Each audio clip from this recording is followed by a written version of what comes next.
ছিড়িয়া গুহাটির মধ্যে যা পয়রা থাকে, কয়লার ডিপুর মধ্যে যা পয়রা থাকে, যে স্বামী যে বিবির জন্য দিল্লির ময়দানে যায় পড়িয়া থাকে, সেই বিবির কাছে যখন ওই স্বামী চলিয়া যাবে, ওই স্বামীটাকে ওই স্ত্রীটা বলবে, ওই স্বামী যখন ওই স্ত্রীকে যা বলবে, ও বিবি, তোমাকে দুনিয়ার মতো এত স্নেহ করেছিলাম, এত মোহাব্বত করেছিলাম, আমার মা বাপকে ত্যাগ করিয়ে দিয়েছিলাম, আমার ভাই বোনেদেরকে তোমার জন্য আমি সারিয়ে দিয়েছিলাম, আমার একটু নেকি কম হয়ে গেছে, ও বিবি, তুমি আমাকে একটা নেকি দান করিয়া দাও। ওই বিবিটা কি বলবেন? আমার ভাইরা বন্ধুরা গুরুত্ব করে শুনিয়া নেবেন, দিল দা দিমাগ দা শুনিয়া নেবেন। আমার ভাইরা বন্ধুরা, যে বিবির জন্য আপনি নিজের মাকে সারিয়া দিলেন, নিজের বাবাকে সারিয়া দিলেন, নিজের চাচাদেরকে সারিয়া দিলেন, সেই বিবি দুনিয়া কাল কিয়ামতের ময়দানে একটা নেকি যখন আপনি চাবেন, ওই দিন বিবি বলবে, না না, আমার কোনো স্বামী ছিল না দুনিয়ার মধ্যে। আমার ভাইয়েরা বন্ধুরা দেখুন, বিবাহ না করে দিবে।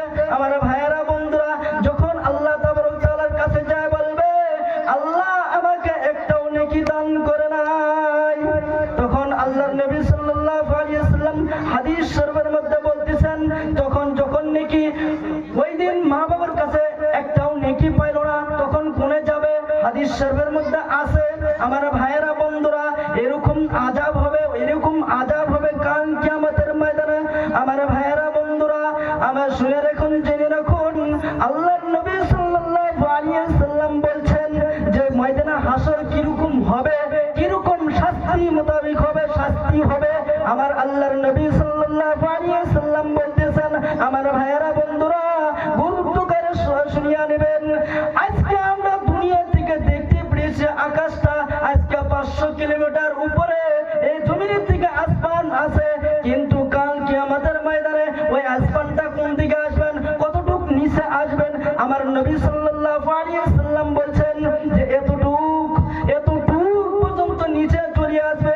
আমরা 500 কিলোমিটার নিচের থেকে যে যখন নাকি চৈত মাসের কি ওড়ে রোদ ওড়ে, ওই দিন আমরা সহ্য করতে পারি না। আমার ভাইয়েরা বন্ধুরা, এই আকাশটা যখন কাল কিয়ামতের ময়দানে হাসরের মধ্যে যখন ওই আকাশটা কি হবে জানেন? আমার ভাইয়েরা বন্ধুরা, এরকম নিচে চলে আসবে, নিচে চলে আসবে। হাদিস শরীফের মধ্যে আছে, একটা কুরবা, এক বালিশ এতটুকু নিচে চলে আসবে। ওই দিন ওই দিন কি করবে?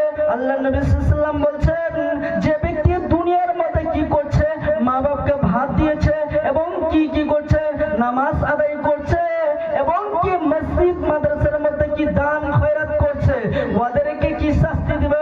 এটাও আমার নবী বলতেছেন। কিছু মানুষের সংখ্যা এরকম হয়ে যাবে গুনার চোদনে।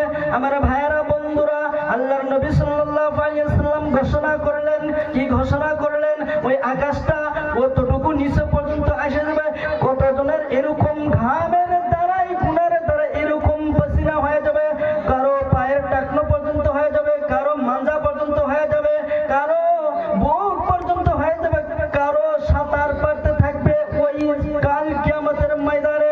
আমার ভাইয়েরা বন্ধুরা, তাই আমরা এবং কি আমার ভাইয়েরা বন্ধুরা, আজকে যদি আমি আপনি এই মাদ্রাসা মসজিদের সাথে যদি তাল্লুক না থাকে, মোহাব্বত না থাকে, দান খয়রাত যদি আমি আপনি যদি না করি, কাল কিয়ামতের ময়দানে ওই ঘামের মধ্যে, পসিনার মধ্যে জাহান্নামের ওই দিন কি হবে? আমার ভাইয়েরা বন্ধুরা, ওই দিন কিছু জনের চেহারা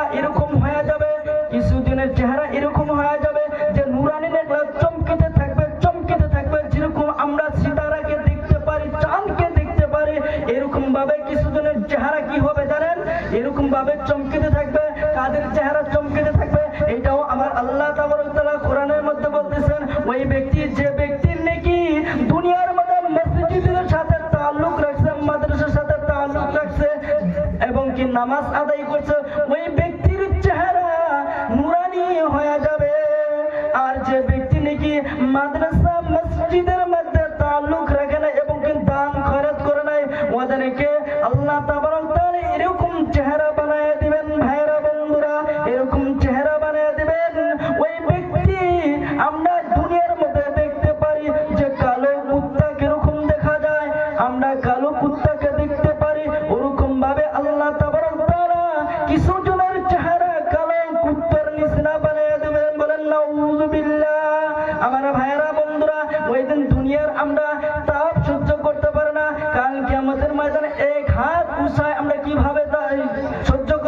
আল্লাহর নবী সাল্লাল্লাহু আলাইহি ওয়াসাল্লাম হাদিস শরীফের মধ্যে বলতেছেন, ওই দিন এরকম হয়ে যাবে কিছুজনের মাথার মগজগুলো টাস টাস করিয়া জমিনের মধ্যে ঘিরিয়া যাবে। ওই দিন কোনো মানুষ সহ্য করতে পারবে না। যার আমল ভালো, যার নেক আমল ভালো, সেই ব্যক্তি হবে কাল কিয়ামতের ময়দানে কি জান্নাতি, এবং কি ওই শাস্তির থেকে কি থাকবে, বিরোধিতা থাকবে। আল্লাহ তাবারক তাআলা ওই দিন ওই ব্যক্তিকে শাস্তি দিবেন না।